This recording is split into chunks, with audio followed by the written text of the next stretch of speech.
Let's continue our discussion of file permissions as well as set GID, UID, and the sticky bit. We'll pick up where we left off with the sticky bit. And we told you that the sticky bit allows you to create directories where users can place items such as /temp that other users will not be able to remove inadvertently or purposefully.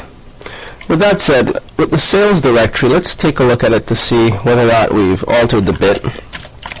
It was lsld /sales, and it doesn't have the sticky bit. However, it has set GID set so that users' files will be applied with permissions that we have set at the top level directory, which includes the sales group. To set this directory as sticky, we'll change mod 3777, which will permit all users' rights to write to the directory. So task is to set /sales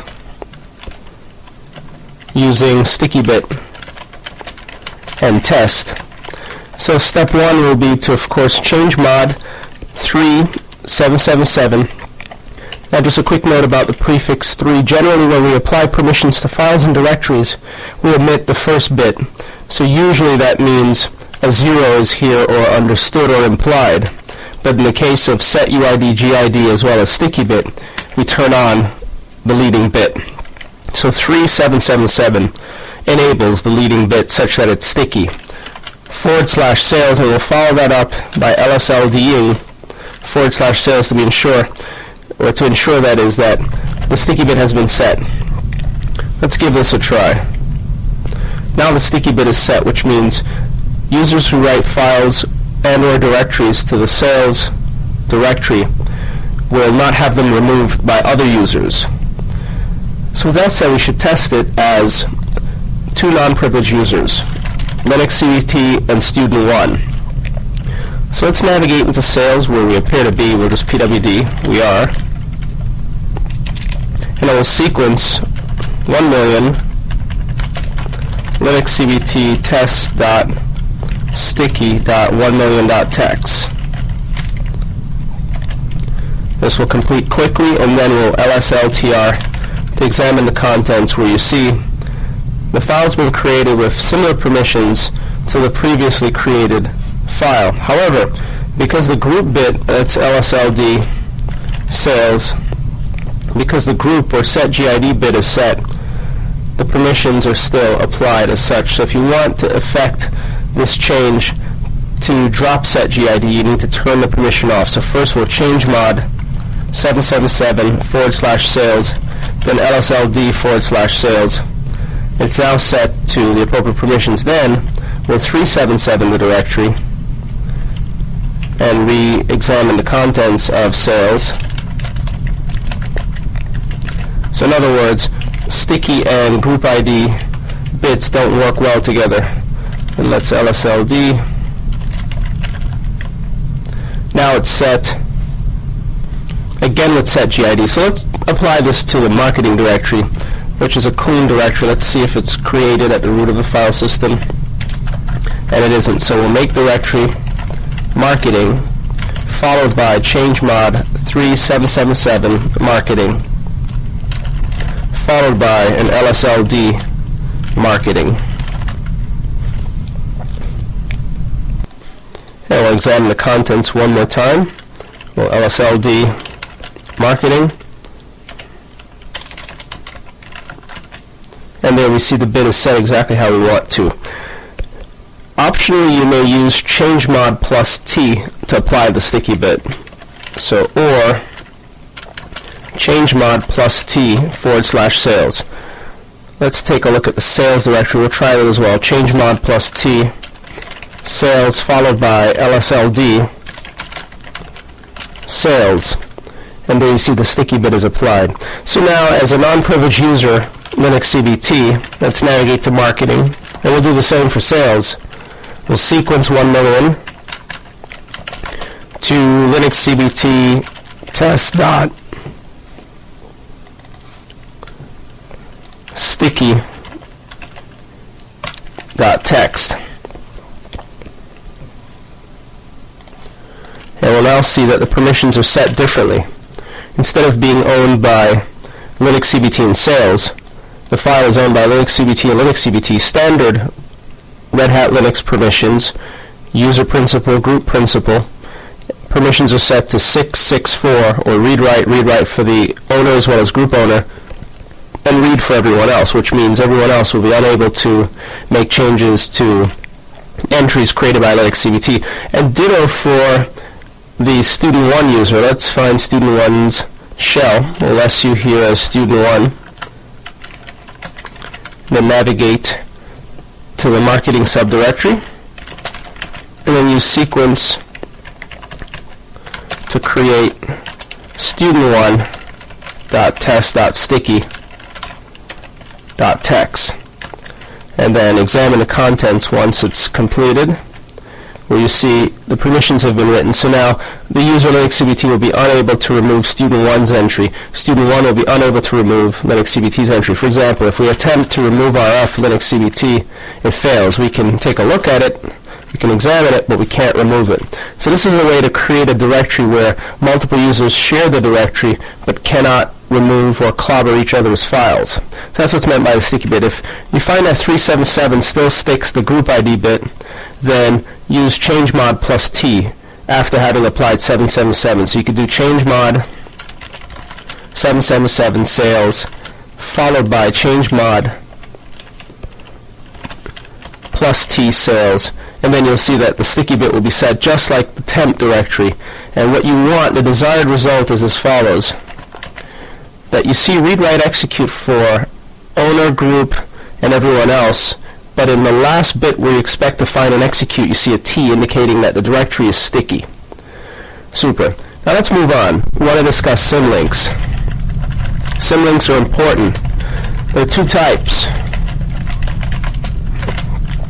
Symlinks provide shortcuts to files, which includes directories. But they're more than just shortcuts as you may be accustomed to them within the Windows environment, in that you can link to the same inode or hard drive location using the same or different names across your file system.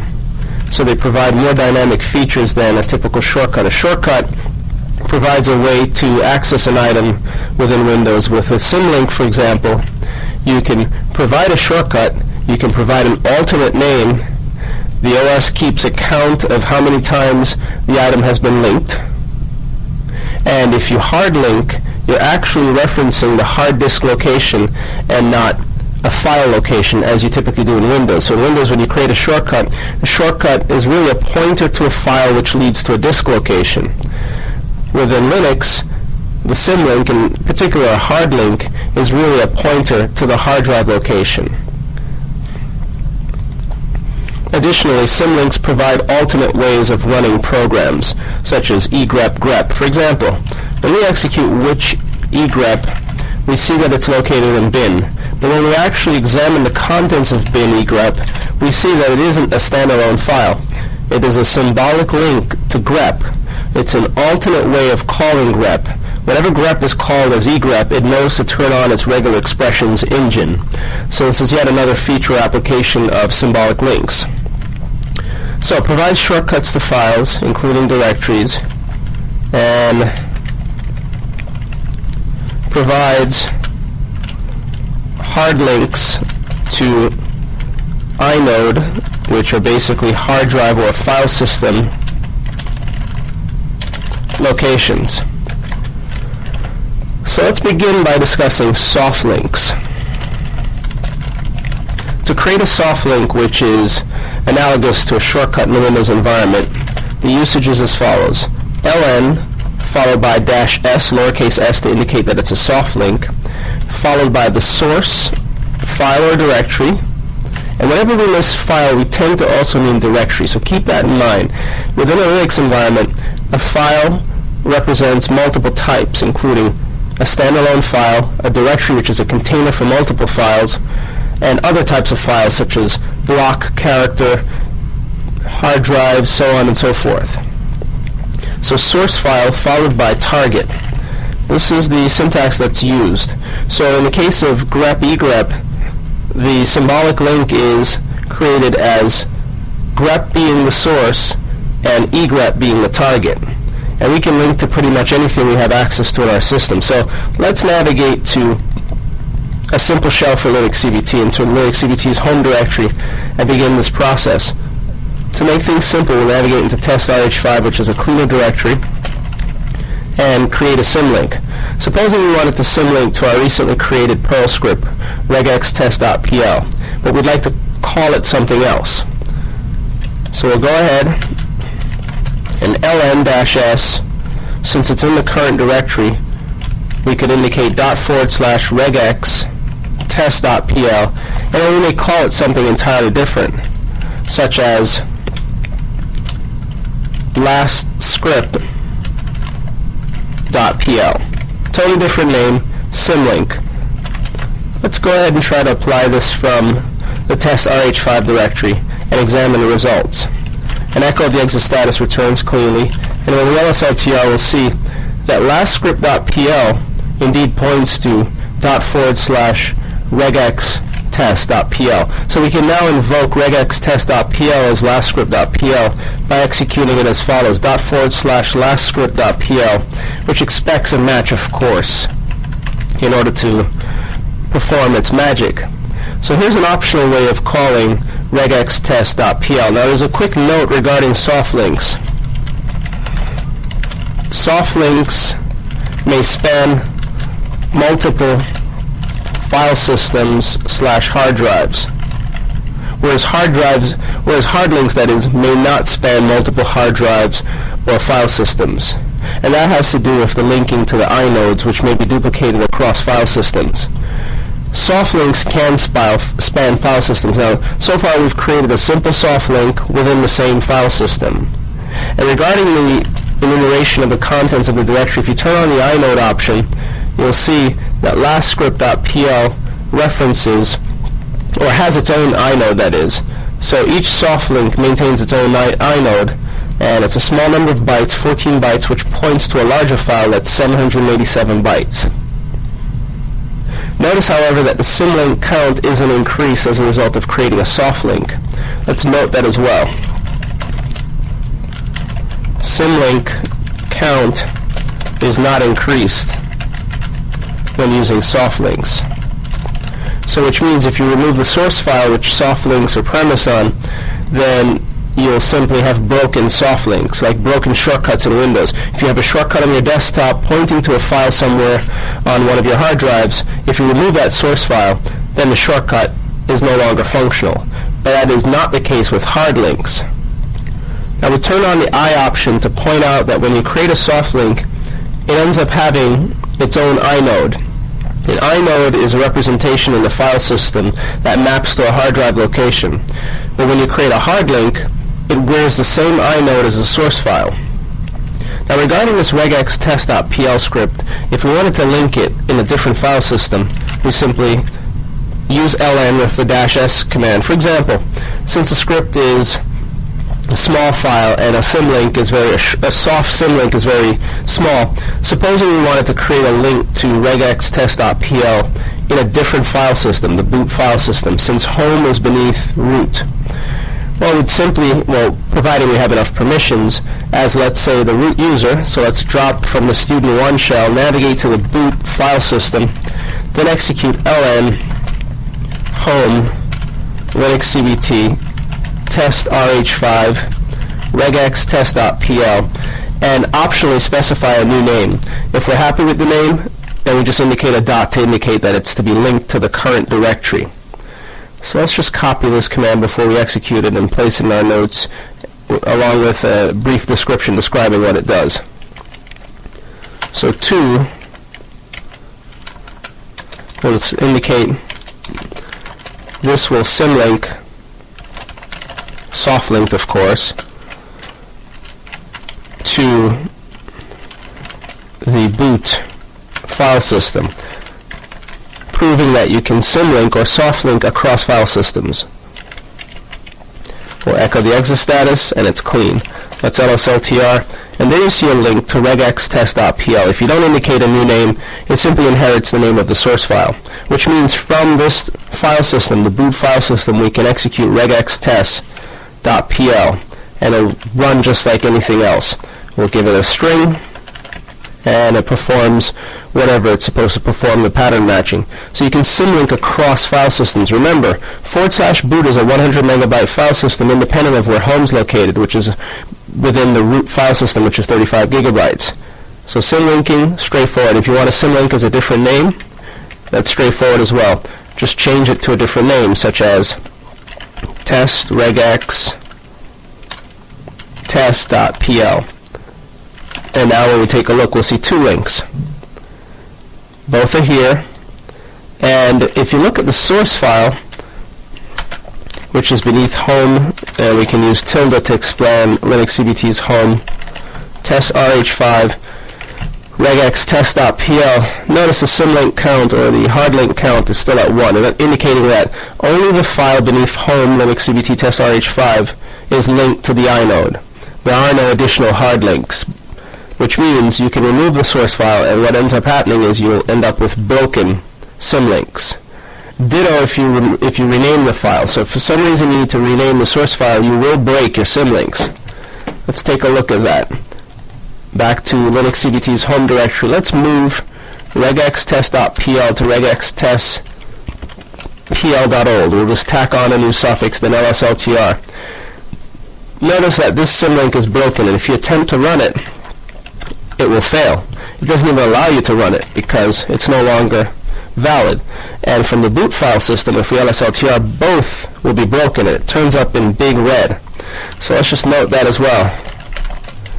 With soft links, if you change the name or location of the source file, you will break all of the symlinks, or soft symlinks. Keep that in mind. Very important. Now with that said, let's discuss hard links. Main feature of hard links, the ability to reference the same inode/hard drive location from multiple places within the same file system. In other words, hard links cannot be made across file systems, but provides a means to publish an item throughout your file system using perhaps the same or different names. Let's fix the problem that we created here from Linux CBT's window by moving regex, that is, test.pl.old to regex test.pl. And when we lsltr, you'll see that the symlink is no longer broken, and we can now execute it with whatever values, and it works. And ditto for boot. Boot has been restored. If we lsltr, it's no longer red. So whenever you see red colorize in your main terminal window, it means that there are broken symlinks. Now we can hard link to the file that we've soft linked. There's no rule or facility or anything preventing us from doing so. Again, it provides the ability to reference the same inode, which means if you remove one instance, you don't trouble the others. So it's more flexible than soft links in that regard. So to create a soft link, or a hard link, that is, instead of a soft link, just don't use the -s option. So ln source target. For example, ln regex test.pl to a new name, let's call it test hard regex test.pl. This creates a hard link. Let's give this a try.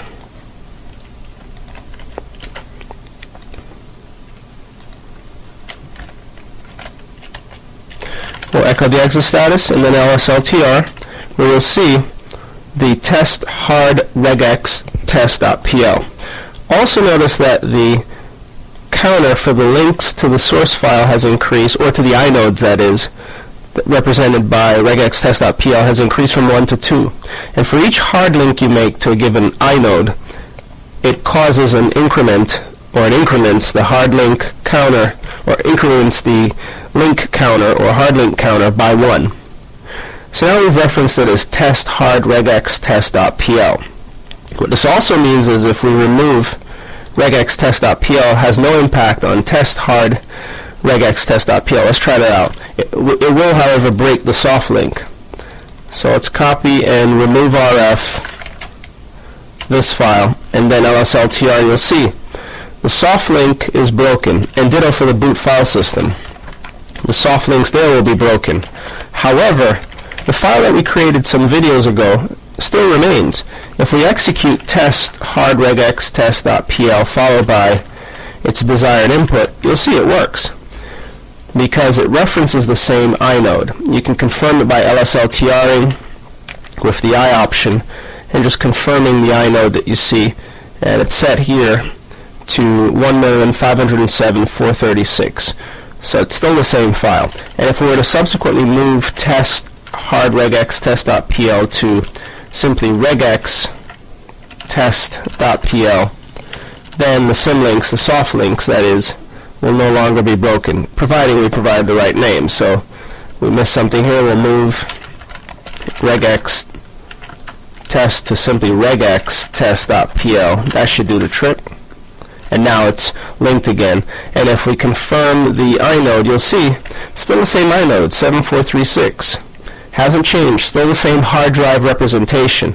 Now how about trying to hard link from a different file system? As we told you, would not work. So here we are, we're within boot, which is a different file system.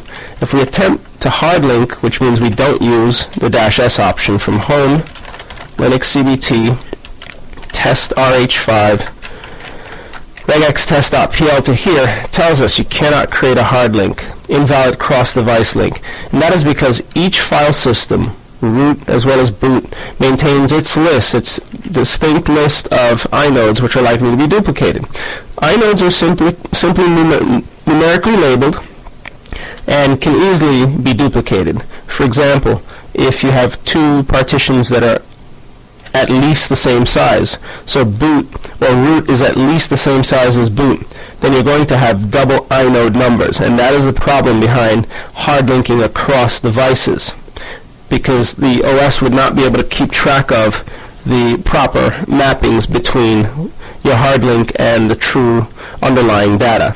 So you can't link across file systems, but you can hard link within file systems, and it provides a way for you to represent something to different people. So you may have an item in SBIN that you'd like to make available to a user's directory. For example, let's go back to Linux CBT's home directory. We know that grep is beneath the bin directory.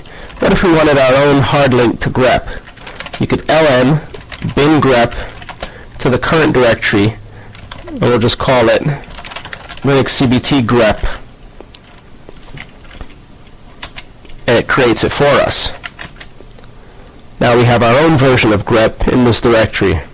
And now when we lsl bin grep, you'll see that the counter is up to 2.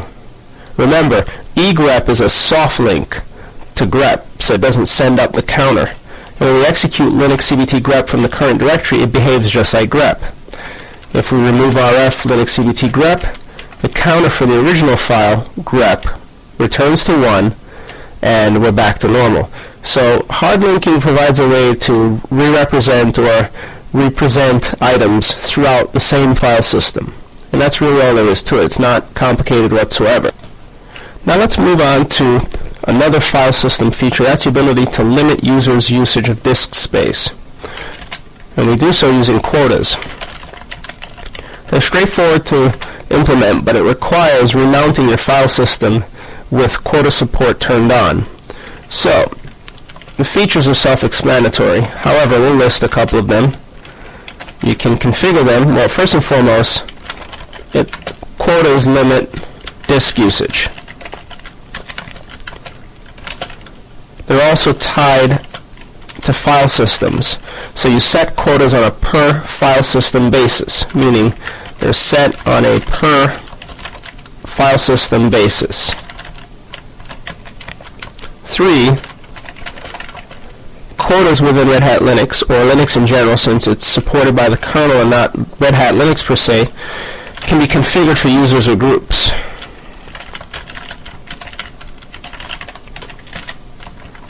So you can set quotas up for users and or groups when you define your quotas after you've provided support for your file system.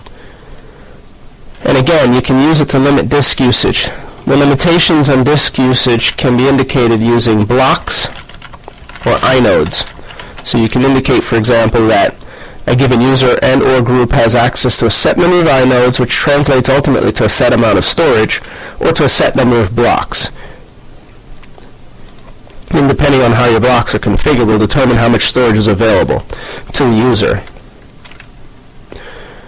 The Quota software must be installed. The package is actually Quota RPM, so you should check to ensure that it's installed, and if not, install it. The default installation of Red Hat Enterprise Linux includes the Quota package, but from the shell, simply execute RPM query all grep Quota, and you'll see the package return as Quota followed by its version if it is installed. So what are the steps to enable Quota support? So steps to enable Quota support. And this works for other distributions as well. In fact, many of the things we're covering works across distributions and aren't specific to, let's say, Red Hat, SUSE, Debian, Ubuntu, or any of those distributions. This is just basic Linux, general Linux knowledge. First and foremost, step 1, enable Quota support per file system in etcfs tab, so that when we remount the file system or systems, Quota support is provided. So we need to turn on Quota support. It isn't turned on during installation. The option isn't provided during installation, unless you configure it through advanced configuration, where we're able to tweak the settings on a per file system basis, but generally you're unable to set it up during installation. Now the way this works in etcfs tab is as follows. You find wherever the default section is for the file system and append the support that you'd like. There are two types of support, user and group quotas. So if you want user quota support, indicate user quota and group quota. It's a good idea to turn both on and then determine once quota support is enabled which one you'd like to implement. Chances are you may implement both. Second step is to remount the file system or systems, depending on where you'd like to provide quota support. In our case, it's only the root file system, since boot is only used by the kernel in the operating system. So once we've remounted the file system, and we do so using mount-o remount, and for this system it will be the /file system. After we've remounted the file system, Quota support will be available. We then create a Quota database. Each file system maintains a database of quotas. So we create Quota database files. And then we generate disk usage tables. We do so by performing the following steps. Quota check, CUG, which will create the files and applies to users and groups. And we also check the quotas using Quota check again, but instead of CUG, AVUG, which checks the quotas for users and groups. After we've set up the Quota databases, we assign Quota policies. There's a program known as edQuota, which allows you to edit quotas. We execute edQuota, so the fourth step is to assign Quota policies. This is where we actually determine what the quotas should be on a per user or group basis. We do so using edQuota, followed by perhaps a username. So if we wanted to limit student 1 or Linux CBT's usage, we'd indicate edQuota Linux CBT or student 1. When we do so, we're propelled into an interface where we can determine, so this allows us to set blocks, inodes, soft as well as hard limit. So once we use edQuota, we get to set the total number of blocks, the soft limit, this is where warnings start to occur for the user, and the hard limit. So if you set a soft limit, for example, of 10 blocks and a hard limit of 20 blocks, after the user has consumed 10 blocks, they'll be warned, but will still be allowed to write to the file system. When they hit 20 blocks, however, they will no longer be able to write to the file system.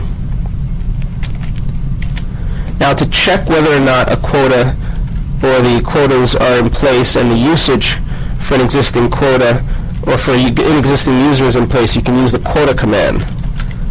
So check quotas. We can do so using quota username or even group name. This will confirm existing quotas. Now, it seems like a lot of steps, but it really isn't. Again, to recap, we enable quota support per file system. For this Red Hat Enterprise system, we have one file system that's of interest. That's / or root. So let's move forward with that. We're going to do so via etcfs tab. And we need to do so from the root shell, because otherwise we will be unable to save changes to etcfs tab. As you can see, the permissions are read-write only for root. So nano etcfs tab will find wherever the root file system is right here. We'll then indicate after defaults user and group quota support. So comma user quota, group quota. Now, since the nano editor wraps lines, be sure to bring everything back to the same line, to the first line, including the last two columns, which have 1 and 1 in them for the order in which the file system should be brought up and checked. So we've added defaults, or two defaults, user quota and group quota support. So that takes care of step 1. Step 2 is to remount the root file system, which doesn't always work, by the way. If it doesn't, the right way to do it then will be to reboot the system. So a mount, remount, / will attempt to remount the root file system.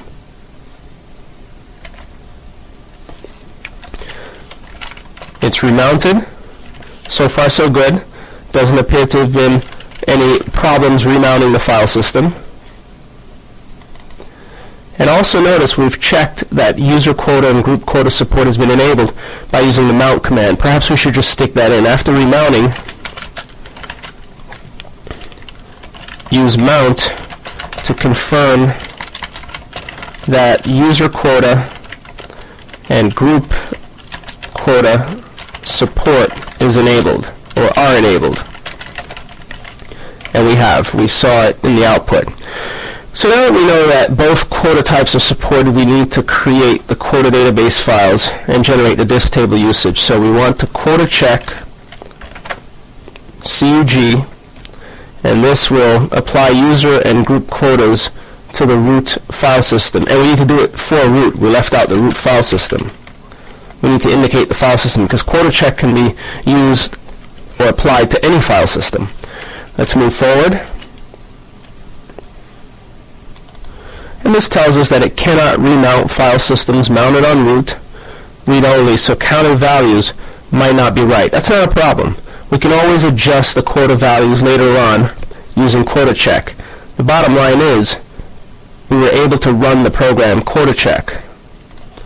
Now, whenever this error is thrown, it's a good idea to take its advice by using the M flag. The M flag forces the check of the file system, which ultimately creates the quota files for user and groups, meaning the quota database files. So if you rerun quota check with the M option turned on, this forces a check of the root file system. And what it will ultimately create are the two files, the two database files containing the usage. Also, quota check is a program that you'll want to run from cron on a recurring basis to update the quota usage throughout the day or throughout the usage of your server or Red Hat Enterprise system, such that if users are in violation of your policy, they'll be denied storage access. And that's quite easy to set up in cron to basically run a check several times a day. But besides that, it's a good idea to force a check and have it create the files that are necessary. And once the files have been created, we can check the quotas using the AVUG option, which is what we'll be doing next. Once we've confirmed the quotas are in place, the support that is, then we'll set up the quota policies using ed quota. Now you see this is finished, and if we lsltra /, you will see two files, aquota.user, aquota.group. These are the two quota files. So we should just note that. We'll just throw in the M option as well. This creates aquota.user and aquota.group. These are the important files, so we're GROUP.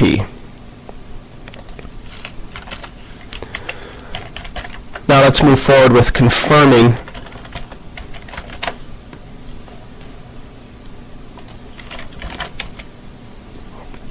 and it tells us again that we should use the M option. So let's go ahead. Now it's going to scan, it's going to go through and check.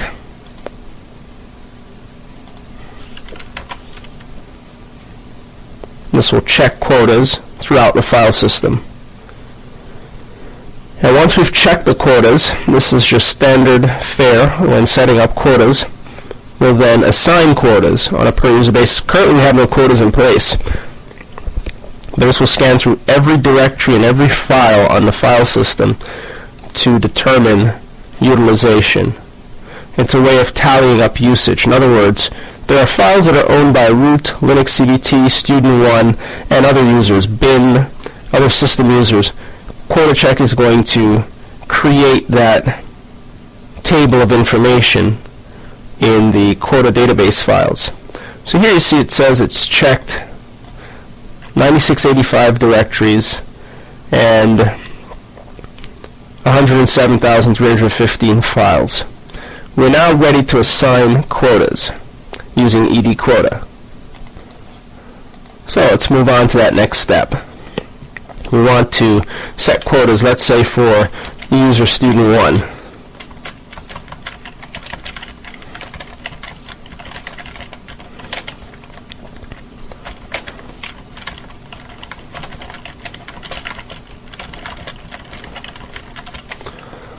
Let's take it to the shell.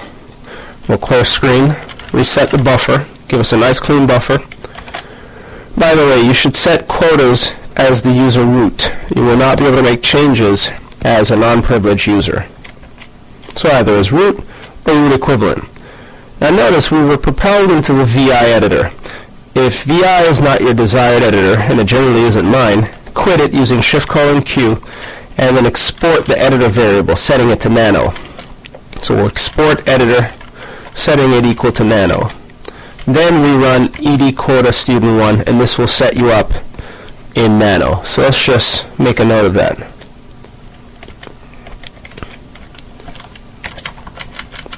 Export editor equal nano to have ed quota default to nano editor, which is an easier editor to work with. So with that said, here's a layout of the important fields. We can stretch this out to try to get it to fit, and you'll see what we can actually set.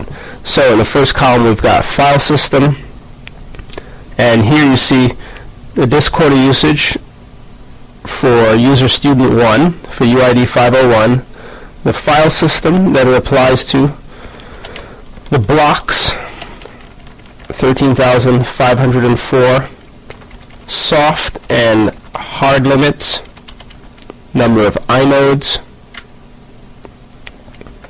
and so on and so forth. We can stretch this out so you see the remainder of the columns.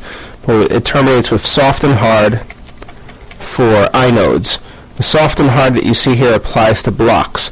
So you can set either soft and hard limits for blocks or soft and hard limits for inodes. Now we should also note that the number that you see here, 13,504, represents the current number of blocks in use by the user Student1. So when setting your soft and hard limits, they need to be at least what you currently see for blocks that are in use. So the blocks column represents the current usage. So set it higher than what you currently see, unless of course you want the user to clean up some of the existing space, which you probably wouldn't want to do, as it would cause the user to be unable to write items until they clean up. And same for the soft, or for the inodes. The 8 that you see here represents the number of inodes that are in use by the user. And you can confirm it, of course, by consulting the user's home directory. And if we were to SU in, for example, let's open a new shell, and we'll SU in as student 1.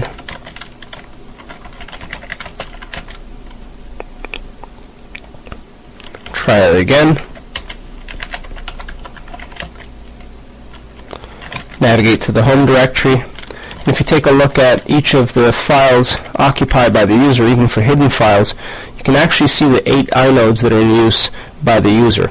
These are the files and the inodes that are in use. So again, the report tells you as such, and you can set soft and hard limits.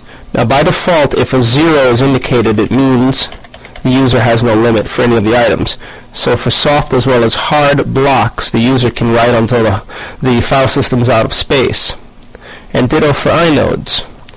So 0 usually means that the user has no limit, or group has no limit on storage, whether representing the storage as blocks or inodes.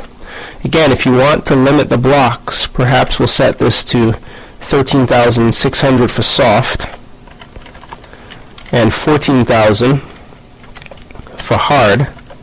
Then do so, and ensure that you bring the other items up to the same line, so it's all on one line, as Nano tends to wrap the items.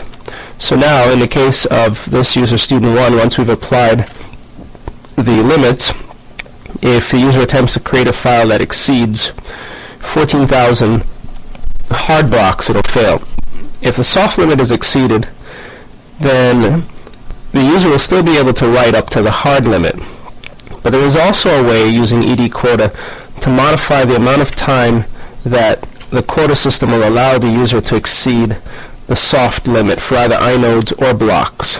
Using Quota-T, you can indicate a time frame that the user has to clean up and get below or fall below the soft limit for blocks or inodes. But set one or the other, not both, either blocks or inode usage. When finished, Control-X to save the changes.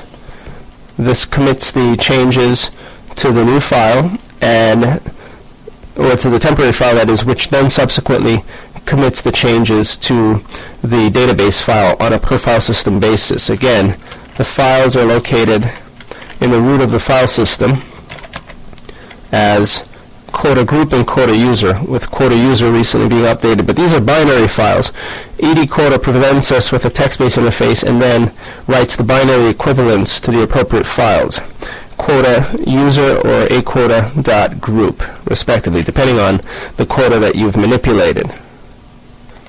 You may also confirm the quotas that are in use by a given user by using Quota, the Quota command followed by username. So, for example, Quota student 1 returns the usage information for that user.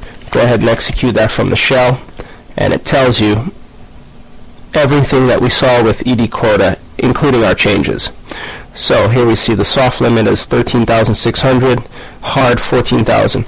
So now, as student 1, let's attempt to write a big file in our home directory. We'll clear screen, reset the buffer, and then use sequence to write a file that contains 10 million entries, calling it 10 million.txt to see if this will exceed the quota. It may not. We'll see momentarily. And so we'll continue to write the file. And again, you can update your quota information using quota check to scan the file system using AVUG, which checks for all users in all groups. And that is a process that you should place into cron to run multiple times per day. So note, place quota check AVUG in etc cron dot star, such as hourly daily, etc., whatever fits your schedule, to ensure that quota information is updated frequently. Now we're able to write the file, 10 million.txt, which is 109 megabytes. Let's rerun quota check for the user to see what's currently in use. It's still 13504, which means the stats have not been updated. So let's execute quota check, AVUG.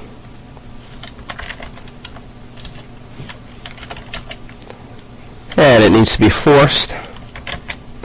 This will scan through the full file system and update the usage in the appropriate tables, the aquota.user as well as aquota.group files. And then when we rerun quota followed by the user's name or group name, we'll see the updated information.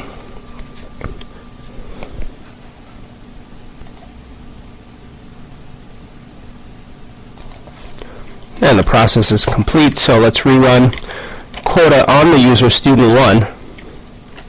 And now we see that the user is using more blocks with the asterisk indicating that the user has exceeded the quota. In this case, it's now at 124,748 blocks by virtue of creating that 109 megabyte file.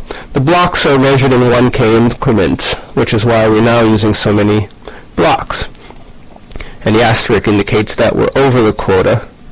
And if we attempt to continue to write data, let's write a new file. We'll call this 10,002.txt. We've exceeded, of course, the soft limit. And now it's writing that new file to the disk. And the limits have not been enforced, but we are over. We've exceeded the limit, certainly. And now the second file has been created. Now LSLTR will show us those two files, and an updated quota check will return that we're using more of the storage. We may also report on the quota using rep quota -A. This reports the usage per user and tells what's currently in use. So for example, we see a plus for the user student 1 indicating that we've exceeded the soft as well as hard block limits, and there's a grace period of 6 days, after which point the OS will not allow us to write any more information beyond our soft limit. Again, this can be updated using edquota-t. This will allow us to change the grace period for blocks as well as inodes, whereby which the enforcement of the quotas will take place. So for example, time units may be in days, hours, minutes, or seconds. So we can say, for example, 1 hour, 3 hours, 6 hours, or days, minutes, you name it, to determine how we'd like to enforce. But as it stands, many days can go by before any sort of enforcement, giving users time to clean up. But again, the rep quota utility is a great way to report on usage. So report on usage. Again, you're going to use this as your information gathering tool, rep quota that is, to be able to determine who's using the storage on your system.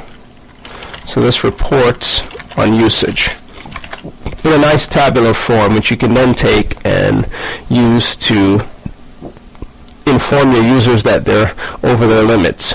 So for everyone else, there are no limits except for student 1. You can set it on a group basis if you'd like. Just use the edquota-g command for a group. So for example, edquota-g,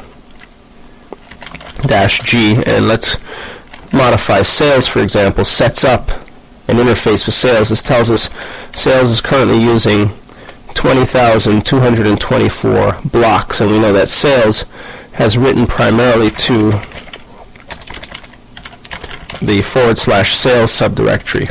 LSLTR, human readable, tells us that it's using sales that is roughly 20 megabytes, and when you convert that out to 20,224 1K blocks, then that's about 20 megabytes.